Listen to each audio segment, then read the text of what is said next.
Assalamualaikum warahmatullahi wabarakatuh. Selamat datang di konten kita di podcast Ramadan. Nah, di konten kita kali ini, mumpung nih kita sedang melaksanakan ibadah puasa, ya kan? Nah, kita pengen ngebahas tentang keistimewaan bulan Ramadan sebagai momentum pendekatan spiritual bagi umat Islam. Dan tentunya kita udah nih ngundang seseorang yang inspiratif dan juga bisa memotivasi kita semua. Mari beri sambutan untuk Ibu Dini. Tepuk tangan. Halo Ibu, apa kabarnya hari ini? Alhamdulillah luar biasa. Alhamdulillah.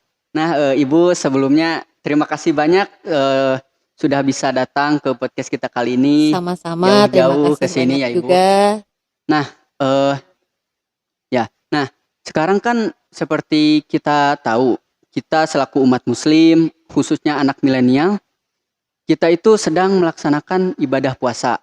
Nah, mungkin banyak yang pengen tanya nih, apa sih puasa itu sebagai momentum bulan kemenangan, khususnya bagi anak-anak milenial? Em, Sebelumnya Ibu ucapkan terima kasih ya Ya, sudah memberikan kesempatan Ibu untuk hadir di podcast kalian, oh, ketemu sama anak-anak dan para juara ya. ya. Pemenang atau bulan kemenangan. Bulan Ramadan itu kenapa disebut sebagai bulan kemenangan? Nah, itu. Kalau kita lebaran biasanya ucapan yang sering kali seliwuran itu kan minal aidin wal Pak izin. Ya, faizin. Itu kan artinya adalah eh, kita kembali dan kita bagian dari pemenang. Pemenang dalam hal apa nih? Nah, gitu ya. Anak-anakku, para generasi milenial hebat, para juara khususnya, kita merasakan bahwa bulan Ramadan itu mungkin kalau sekarang yang terasa ya, eh, kita mungkin kalahnya itu bukan dengan musuh yang angkat senjata, iya. tapi lebih sering kepada keinginan dan kecenderungan yang susah untuk kita Hawa kendalikan. nafsu gitu ya, Bu. Betul sekali. Kalau kita melihat kembali sejarah, pasti anak-anak khusus yang udah belajar SKI, ini nggak lupa dengan Perang Badar. Perang Badar, perang yang menjadi salah satu momentum eh, untuk tegaknya Islam hingga di era ini. Yang dimenangkan oleh umat Islam itu terjadi pada bulan Ramadan loh Hanif. Oh, Begitu pula banyak perang yang dilakukan oleh Rasulullah dan dimenangkan oleh Rasulullah juga pada bulan Ramadan. Ramadan. Berarti setiap eh, mereka berperang itu pada bulan Ramadan, mereka juga berpuasa gitu, Bu. Wah, itu hebat sekali gitu ya kan, berpuasa terus berjuang di jalan Allah. Justru puasa itu seperti menjadi energi ya, energi ruhiyah yang memberikan kekuatan. Sehingga bisa dibayangkan pada perang Badar itu umat Islam tidak sampai jumlahnya hanya sepersekian dari orang kafir pada hari itu. Telah jauh. Hampir antara 300 dengan 1.000 orang. Tetapi dengan izin Allah bisa memenangkan perang Badar.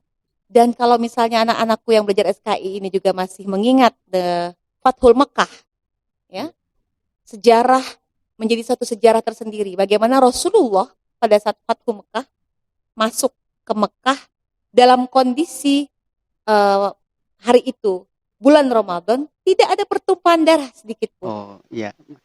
Mana ada zaman hari ini ya perang yang tanpa pertumpahan darah. Kita sekarang sangat prihatin dengan kondisi yang Iya. terjadi di Ukraina dan apa yang terjadi di sana. Kemudian tidak lama setelah itu juga berhala terbesar dan paling terkenal, paling viral ya, berhala yang paling viral pada saat itu yaitu Lata dan Uzza pun berhasil uh, diruntuhkan itu pada bulan Ramadan. Wah, berarti walaupun jumlah pasukan muslim ketika itu sedikit, tapi mereka bisa memenangkan perang tersebut dengan izin dan ridha Allah gitu ya, Bu. Betul sekali. Sehingga puasa itu sama sekali bukan halangan untuk menjadi pemenang.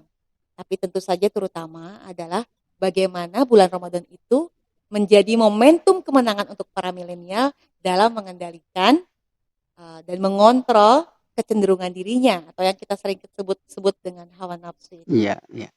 Wah, ternyata setelah kita tahu bagaimana sejarah rentetan kemenangan umat Muslim pada bulan Ramadan, seharusnya kita sebagai anak milenial harusnya kita bisa lebih membangkitkan semangat kita dalam beribadah, Betul banget. ya, dan meningkatkan takwa kita. Bukan kita cuman mager di kasur, rebahan, main HP sehingga lupa waktu gitu loh. Padahal kita harus bisa tetap on fire gitu loh dalam segala hal gitu, Bu. Benar banget. Iya. Tapi ngomong-ngomong soal on fire nih, Bu. Mungkin Ibu ada tips and trick gitu loh buat kita semua agar kita tetap on fire dan tetap istiqomah dalam menjaga puasa kita dari awal sampai akhir kita berpuasa. Ini pertanyaannya lebih susah daripada tesis ini, ujian tesis nih. Karena sebenarnya kalau dibilang tips dan trik, itu setiap kali kita menjalani bulan Ramadan itu, kalau pengalaman Ibu pribadi ya, personal, Ibu merasa bahwa setiap bulan Ramadan itu ada tips dan triknya tersendiri. Kalau ada anak milenial, setiap tahunnya kan mengalami hal yang berbeda ya. Iya. Begitu pula dengan Ibu, ketika misalnya pada masa remaja, kemudian sebelum menikah, ketika sudah menikah, memiliki anak, maka bulan Ramadan itu butuh tips dan trik yang betul-betul kondisional, sesuai dengan situasi dan kondisinya. Namun, ketika memposisikan bahwa betapa istimewanya kita yang bisa ketemu sama bulan Ramadan, itu pastinya kita akan punya semangat untuk bagaimana kita berupaya dengan apa yang sudah diberikan kesempatan oleh Allah bertemu dengan tamu yang mulia ini, lalu kita berusaha untuk memperlakukan tamu ini seistimewa mungkin apapun yang kita hadapi. Iya. Kalau misalnya Hanif dapat hadiah iPhone yang terbaru, atau katanya ada sekarang Virtue ya yang harganya sekitar 70 juta itu ya handphonenya. Kira-kira kalau dapat itu akan diapakan sama Hanif kira-kira? Kalau dioprek ya? Iya betul, dioprek dan mungkin nggak akan melewatkan sedikit pun ya celah untuk nggak memanfaatkan semua fitur yang ada di dalamnya. Iya. Kalau kita memposisikan bulan Ramadan demikian, insya Allah selalu ada semangat, selalu ada giroh untuk kita. Berbagai daya, berbagai upaya akan kita lakukan untuk menjadi versi terbaik diri kita sendiri, dalam diri kita, yang mampu menjadi yang terbaik di hadapan Allah. Dan kita semua bisa banget jadi juara di hadapan Allah. Kira-kira gitu nih. Wah, ini sih tips and trick dari Ibu yang sangat wow gitu loh buat kita. Karena kebanyakan anak milenial zaman sekarang itu ya main HP sambil tiduran atau rebahan sampai hingga lupa waktu gitu loh. Main sosial media hingga lupa sholat, bahkan meninggalkan sholat gitu. Nauzubillah. Iya. Padahal bulan Ramadan ini harusnya kita bisa meningkatkan semangat kita gitu loh dalam beribadah dan bertakwa kepada Allah Subhanahu wa taala. Karena belum tentu loh teman-teman kita bisa bertemu kembali dengan bulan Ramadan selanjutnya. Nah, jadi selama kita masih bisa mengistimewakan bulan Ramadan, nah di situ pasti kita akan menemukan cara untuk menjadi seorang pemenang dan menjadi juara. Nah, mungkin cukup sekian untuk podcast kita kali ini. Terima kasih Ibu sudah mau datang ke podcast kali ini. Sama-sama ya, mohon maaf. Dan mohon maaf apabila ada kesalahan maupun dalam perkataan maupun dalam perbuatan. Terima kasih. Wassalamualaikum warahmatullahi wabarakatuh. Waalaikumsalam warahmatullahi wabarakatuh.